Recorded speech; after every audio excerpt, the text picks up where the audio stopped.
और जितने भी लाइव कैमरा से जुड़े साथी सभी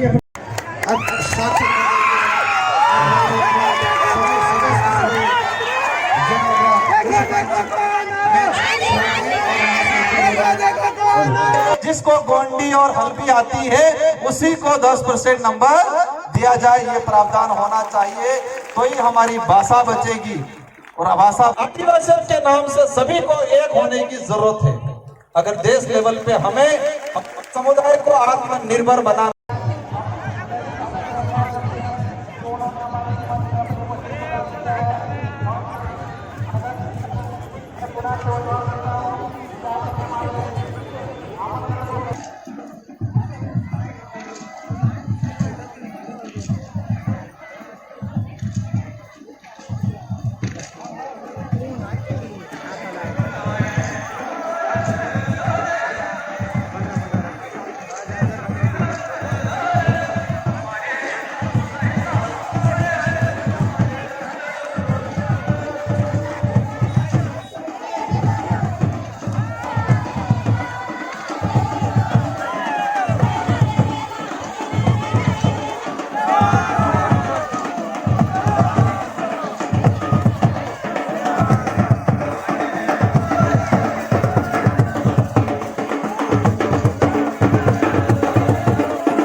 स्वागत की कड़ी को जोड़ते हुए मैं आगे लेकर चलूंगा। हमारे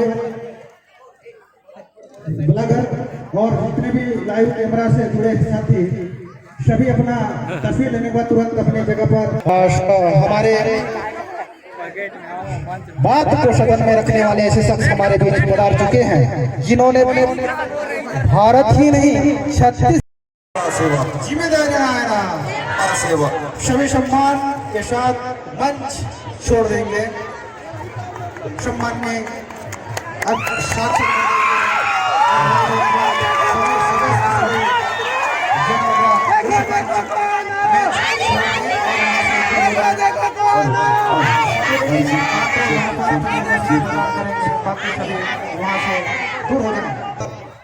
आज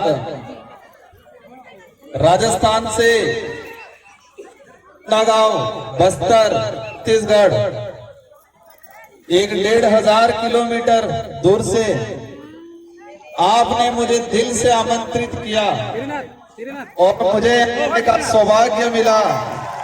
और आप सबका जो प्रेम, आप सबका जो स्नेह, आप सबके अंदर एक अपनत्व की भावना ने हमारा दिल जीत लिया। आज गोरवाड़ा समाज समन्वय समिति के द्वारा पारनी कार्यक्रम आदिवासी समुदाय के पुरखों द्वारा इस फसली त्योहार को आपके दिमाग में कई प्रकार के सवाल होंगे। कई दिनों से प्रचार प्रसार चल रहा था कि राजस्थान से राजकुमार सांसद है, वो यहां पर आ रहे हैं। मुझे इस काबिल बनाने के लिए बांसवाड़ा डूंगरपुर राजस्थान की जनता ने रात दिन मेहनत करके मुझे सांसद बना के दिल्ली के अंदर भेजा। ये उम्मीद की है कि उस क्षेत्र का तो प्रतिनिधित्व करना है, लेकिन पूरे देश के आदिवासी दलित पिछड़ों का भी प्रतिनिधित्व दिल्ली में करना है, ये जिम्मेदारी मुझे दी गई है। और इसी अपनत्व की वजह से आज आपने मुझे आमंत्रित किया। साथियों, मैं इस इलाके में पहले आया था, एक बार विधायक था, तो जनता ने बनाया। अगर मैं आदिवासी समाज का सर्टिफिकेट नहीं लगाता तो शायद मुझे सांसद बनने का, विधायक बनने का अवसर नहीं मिलता। छत्तीसगढ़ के इलाके में माइनिंग करने वाली अधिकतर कंपनियों ने चुनाव के दौरान इलेक्ट्रॉनिक वोट मतलब चंदा दिया, करोड़ों रुपयों में 700-800 करोड़ के आसपास दिया गया। अब ये हमारा भोला भाला समाज कैसे समझेगा? साथियों, नारायणपुर के अंदर थल से मैं आया, मुझे जानकारी मिली, मैंने न्यूज़पेपर में पढ़ा था। हम सेना का सम्मान करते हैं। जितना आदिवासी समुदाय इस देश की आजादी में लड़ा है, जो शहीद हुआ है, जो आज तक जो शहीद हुए हैं, उनसे कई गुना है, हम सम्मान करते हैं। लेकिन आदिवासी समुदाय के अंदर सेना के प्रति गलत भावना लाने का काम वर्तमान में किया जा रहा है। वो भावना कैसे आएगी? क्योंकि आदिवासियों की जमीन अगर सेना के कैंप लगाएंगे, थल सेना को यहाँ पर जो कैंप रेंज लगाया जा रहा है, तो आदिवासी और सेना के बीच में टकराव वाली स्थिति पैदा होगी। पैसा एक्ट में प्रावधान है, शेड्यूल 5 में प्रावधान है कि 5वीं अनुसूची अंतर्गत आदिवासियों की जमीन न सरकार ले सकती है, न ही कोई गैर आदिवासी व्यक्ति ले सकता है। ये किसमें प्रावधान है? शेड्यूल 5 में प्रावधान है। सरकार भी किसी भी परियोजना को लगाने के लिए आदिवासियों की जमीन नहीं ले सकती है जब तक ग्राम सभा इसको सहमति नहीं देती। अब ये अधिकार कैसे मिला? 5वीं अनुसूची के अंदर ये अधिकार कैसे मिला हमको? किसी ने दान में दिया क्या? ये हमारे पुरखों ने लड़ा, अंग्रेजों से लोहा लिया, अपनी जान गंवाई। इसके बाद अंग्रेजों ने और संविधान निर्माताओं ने विचार किया कि यह समुदाय हजारों सालों से जल जंगल की जमीन की लड़ाई लड़ता आ रहा है, इसलिए उनको विशेष प्रावधान देना पड़ेगा ताकि आने वाले समय में इन जल जंगल जमीन नहीं उजाड़ी जाए। इसलिए 5वीं अनुसूची का प्रावधान किया गया। लेकिन आज ये नहीं हो रहा है, पैसा एक्ट की पालना नहीं हो रही है। गया था बीच में जब विधायक था, वहां पर जाके देखा फर्जी ग्राम सभा बना दिया गया। सरपंच को, ग्राम पंचायत को पता ही नहीं है, फर्जी ग्राम सभा बना दिया गया। इस तरह की जो गतिविधियां हो रही है, इस मंच पे विराजमान सामाजिक संगठन और सभी पार्टियों के पदाधिकारियों से मेरा अनुरोध है कि हम जिस समाज का सर्टिफिकेट, लोग आदिवासियों से नफरत करते हैं, लेकिन रिजर्वेशन का लाभ लेने के लिए फर्जी प्रमाण पत्र पूरे देश में बनाए जा रहे हैं। आपके बस्तर में भी बनाए जाते होंगे, छत्तीसगढ़ में भी बनाए जा रहे हैं, पूरे राज्य में बनाए जा रहे हैं। साथियों, ये प्रमाण पत्र क्यों मिला हमें? हमारे यहाँ कपाल पे या हमारे पीछे कहीं लिखा नहीं है कि आप आदिवासी हो? कहीं लिखा हुआ है क्या? एक तो डीएनए से पता चलेगा, दूसरा संस्कृति से पता चलेगा, कल्चर से पता चलेगा, पूजा पद्धति से पता चलेगा। लेकिन धीरे धीरे देश के अंदर हम देख रहे हैं कि हमारी संस्कृति पे कलम चढ़ाने का काम हो रहा है, हमारी पूजा पद्धति पे कलम चढ़ाने का काम हो रहा है। और धीरे धीरे हम पढ़े लिखे कई लोग संस्कृति को भूलने की बात भी किया जाता है। साथियों, एक लंबे समय से एक जंग छिड़ी रहती है पूरे देश के अंदर। मैं सांसद बन के गया और मैंने संसद के अंदर बोला कि आदिवासी समुदाय धर्म पूर्वी समुदाय। हमारे संचालक महोदय कहते थे कि यहां पर हमें ये राजनीतिक मंच नहीं है, ना ही ये धार्मिक मंच है, लेकिन ये ज्ञापन दिया, उसमें मुझे लिख के दिया गया कि आदिवासी धर्म कोड लागू करने पर, इस ज्ञापन में दिया गया है कि आदिवासी धर्म कोड जारी किया जाए। जब इस बात काफी भूचाल आता है, पता नहीं माइक भी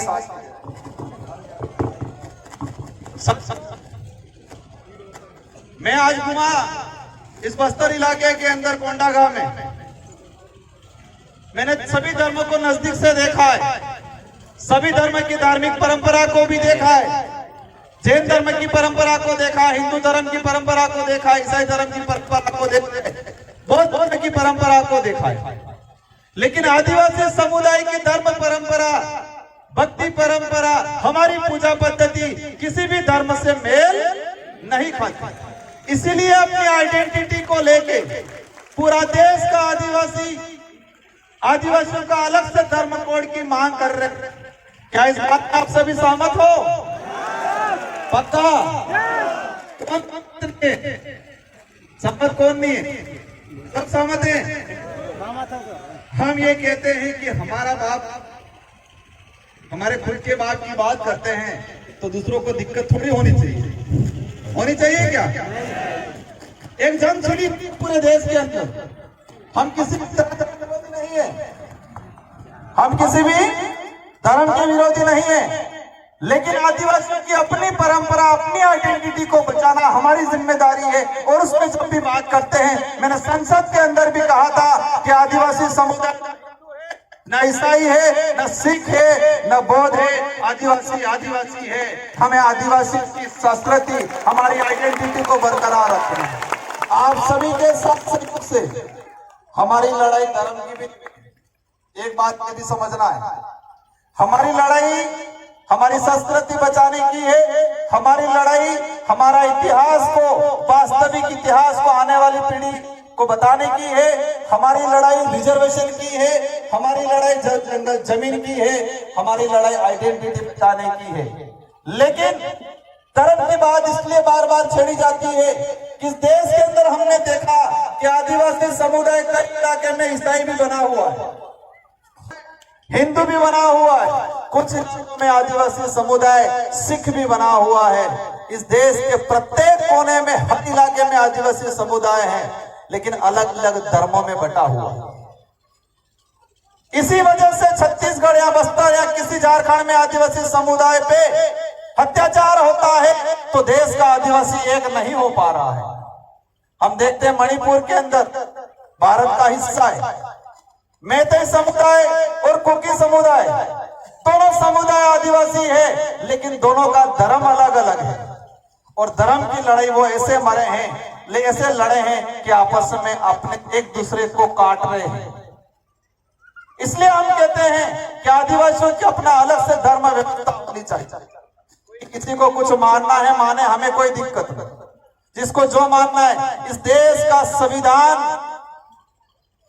ऐसे हर व्यक्ति को अपने हिसाब से धर्म मानने का देता है। और इस देश का पहला उदाहरण भीमराव अंबेडकर जी, अपन सब जानते हैं, संविधान निर्माता। उन्होंने अक्टूबर 1956 में 4 लाख लोगों के साथ बौद्ध धर्म अपनाया। कौन सा धर्म अपनाया? बौद्ध धर्म। पिछले इन 8 महीनों के अंदर छत्तीसगढ़ में 150 के आसपास लोगों को मारा गया है नक्सलाइट के नाम से। मैं ये नहीं कह रहा हूं कि सारे के सारे निर्दोष थे, हैं कुछ लोग गलत, लेकिन इसमें कई ऐसे लोग हैं जो बेचारे निर्दोष हैं। हो रहा है कि नहीं हो रहा है? ये किस लिए हो रहा है? यहां पर मैंने एक चीज देखा, इस इलाके के अंदर कई इलाका ऐसा है जहां पर आ रहा है, कहां से आयरन निकल रहा है, कहां से सोना निकल रहा है, ये सारा खंगाल लिया सरकारों ने, लेकिन आदिवासियों की स्थिति के बारे में ज्यादा खंगाला नहीं है। एक एक पहाड़, छत्तीसगढ़ का एक एक इलाके की एक एक मिनरल्स के बारे में सरकार के पास रिपोर्ट है कि इस इलाके में ये आयरन निकलेगा, इस इलाके में सोना निकलेगा, यहाँ पर कोयला निकलेगा, यहाँ पर बॉक्साइट निकलेगा, ये सब आंकड़ा है। लेकिन किस इलाके में आदिवासियों की क्या स्थिति है, ये आंकड़ा सरकारों के पास नहीं है। ये सामाजिक कार्यक्रम है, मैं यहाँ पर राजनीतिक बात नहीं करना चाहूंगा, लेकिन इसमें ये जो लिखा हुआ है कि आदिवासी समुदाय का विस्थापन, साथियों मैंने वो विकास हमारी नजर में गलत है। हमने देखा पिछले इलाके के अंदर, फॉरेस्ट के अंदर जो आदिवासी रह रहा है वर्षों से, आजादी से पहले से, उसके लिए एनडीए की सरकार 2006 में फॉरेस्ट राइट एक्ट लाई, लेकिन छत्तीसगढ़ का ही मैंने आंकड़ा निकाला, पिछले 5 साल के अंदर 100 से 200 हेक्टेयर जमीन भी फॉरेस्ट राइट एक्ट के तहत आवंटन नहीं किया गया। लेकिन पूरे देश में वन विभाग की 18,982 हेक्टेयर जमीन प्राइवेट कंपनियों को, कितने 18,982 हेक्टेयर जमीन प्राइवेट कंपनियों को फॉरेस्ट की जमीन दी गई। लेकिन एक बेचारा गरीब आदमी जो आजादी से पहले वन विभाग में रह रहा है, वो आज भी पट्टों के लिए तरस रहा है। आपके छत्तीसगढ़ के अंदर भी पिछले 5 साल के अंदर 2280 हेक्टेयर जमीन फॉरेस्ट की प्राइवेट कंपनियों को दिया गया। लेकिन छत्तीसगढ़ का आदिवासी समुदाय को 200-300 हेक्टेयर भी आज तक, कितना चाहिए उस आदमी को रहने के लिए, 1 या 2 बीघा चाहिए, लेकिन वो भी आज तक नहीं मिल पाया है। साथियों, ये लड़ाई लंबी है, ये लड़ाई राजनीति करने की भी नहीं है। ये लड़ाई जो हमारे पुरखे लड़के गए, हम बिरसा मुंडा जनप्रतिनिधि जाते हैं, उस समाज के प्रति उत्तरदायित्व कम रहते हैं, उस समाज के प्रति वफादार कम रहते हैं, उस समाज के प्रति जवाबदेही कम रहते हैं। वो जवाबदेही किसके रहते हैं? हाईकमान की। वो वफादार किसके रहते हैं? वो उत्तरदायित्व किसके रहते हैं? लेकिन हमें ऐसा माहौल क्रिएट करना है, आप कहीं भी पार्टी में रहो, मुझे कोई दिक्कत नहीं, लेकिन ऐसे जनप्रतिनिधि को हमें तैयार करना है कि जो समाज के प्रति उत्तरदायित्व रहे, समाज के प्रति वफादार रहे और समाज के प्रति जवाबदेही रहे। ऐसे लोगों को हमें तैयार करने की सख्त जरूरत है। साथियों, समय काफी हो चुका है, मुझे भी जाना है, लेकिन मैं आपसे एक निवेदन करके जाना चाहूंगा। ये संस्कृति, ये आपकी ताकत है। ये बोली भाषा, हल्बी भाषा, गोंडी भाषा, ये हमारी आइडेंटिटी है। और आंदोलन छेड़ना है कि हल्बी भाषा, गोंडी भाषा को राज्य लेवल पे 8वीं सूची के अंदर केंद्र सरकार को प्रस्ताव भेजो। और मैं आपकी इस बात को, हल्बी भाषा, गोंडी भाषा, इन भाषाओं को 8वीं सूची के अंदर जोड़ने के लिए केंद्र सरकार को पत्र भी लिखूंगा। और लोकसभा में यहाँ की हर समस्या को लेके, आपके जल जंगल जमीन को लेके, आपके अधिकारों को लेके, आपके बोली भाषा के संरक्षण को लेके अवश्य हम लोकसभा के अंदर आपकी बात करेंगे। और मैंने एक चीज देखा है, हमारा टीचर जा रहा है स्कूल में, बच्चा तो हल्बी बोल रहा है, गोंडी बोल रहा है, और टीचर को गोंडी और हल्बी आई नहीं। बच्चा क्या पढ़ेगा? बच्चा ड्रॉप आउट हो रहा है। इसलिए सरकार से मांग करनी है, मेरी ओर से भी मदद करूंगा कि जो भी टीचर लगाया जाए, या तो अलग से एक पद क्रिएट किया जाए जो हल्बी या गोंडी भाषा को जानता हो, उस भाषा से संबंधित टीचर लगना चाहिए हमारे आदिवासी इलाके के। या जो भी आरपीसी आपके यहाँ जो एग्जाम होते हैं, उस एग्जाम में ये किया जाए कि 5% या 10% हल्बी भाषा के नंबर होने चाहिए। जिसको गोंडी और हल्बी आती है उसी को 10% नंबर दिया जाए, ये प्रावधान होना चाहिए। तो ही हमारी भाषा बचेगी, और भाषा बचेगी तो हमारी आइडेंटिटी बचेगी। इन्हीं शब्दों के साथ आप सबको दिल से धन्यवाद, आभार। आप सभी से अंत में यही अनुरोध है कि अब हमारे बच्चों को पढ़ाना है, हमारे बच्चों को हमारे हक अधिकार को जानने के लिए कहना है। हमें वास्तविकता की ओर ले जाना है, हमें काल्पनिकता की ओर नहीं जाना है। हमें 300 साल पुराना हमारा समाज का जो इतिहास है उसको समझना है। 6,000 साल पुराने इतिहास को समझेंगे चल जाएगा, लेकिन 400-500 साल पहले हमारे समुदाय के साथ जो अन्याय हुआ है उसको समझने की जरूरत है। इन्हीं शब्दों के साथ मंचासीन अतिथि, सारे हमारी नारी शक्ति, सारी महिलाएं, पुरुषों और सारे हमारे आदिवासी समुदाय के युवा साथियों को धन्यवाद। और एक बात अंत में कहना चाहूंगा कि हमारे अंदर आदिवासियत होनी चाहिए। हम गोंड है, आप उराव हो, आप अन्य समुदाय हो, लेकिन आदिवासियत के नाम से सभी को एक होने की जरूरत है। अगर देश लेवल पे हमें समुदाय को आत्मनिर्भर बनाना है तो इन्हीं शब्दों के साथ आप सबको धन्यवाद। मैं बोले राजस्थान से सांसद हूँ, लेकिन छत्तीसगढ़ की, बस्तर के कोई भी पार्टी की हम लोग राजस्थान के अंदर आंदोलन करेंगे और देश की संसद के अंदर भी आपकी बात को उठाएंगे। इन्हीं शब्दों के साथ आप सबको धन्यवाद, आभार। जय जवाहर, जय भारत, जय संविधान। जय जवाहर का नारा है हमारा है। आप सबका आभार। जय जवाहर, सेवा जवाहर। बहुत बहुत धन्यवाद। देखो जोरदार ताली बजा दीजिए। बुढ़ान पेंडा।